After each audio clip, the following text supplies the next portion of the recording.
Guys, good morning.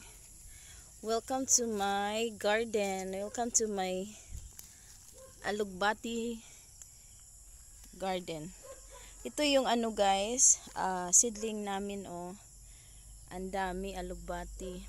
Tapos ito hindi to namin kukunin kasi sa luyo to. Pwede siyang igulay.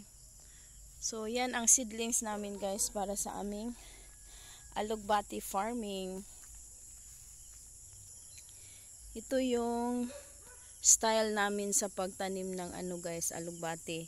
Yan kasi yung mga seedlings na yan.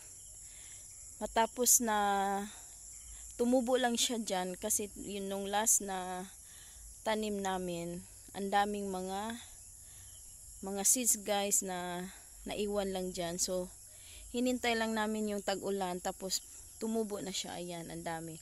Tapos i-transfer lang namin yan dito tsaka doon. So marami pa yan. So ito yung style namin. Nilalagyan, pinapaakyat namin dito sa taas para marami siyang kanabang salingsing, para maraming makuha guys. Kasi pag dito lang sa baba hindi siya ipaakyat,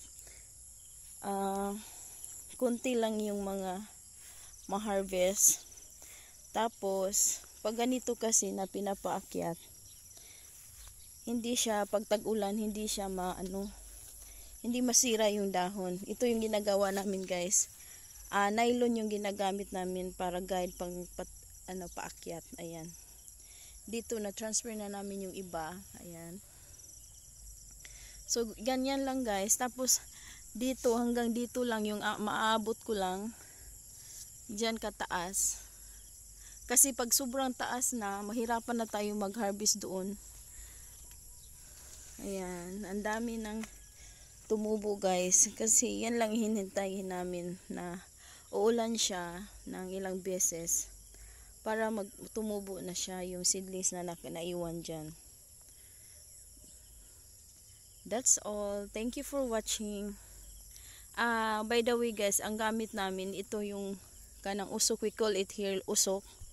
Yung kahoy. Binili namin to at saka itong mga bamboo. Yan.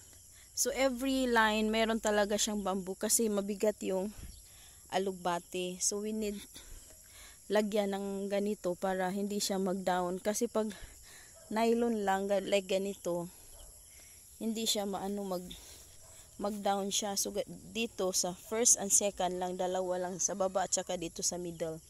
Sa itaas na yung kawayan. That's all for today's video. Thank you for watching. Bye!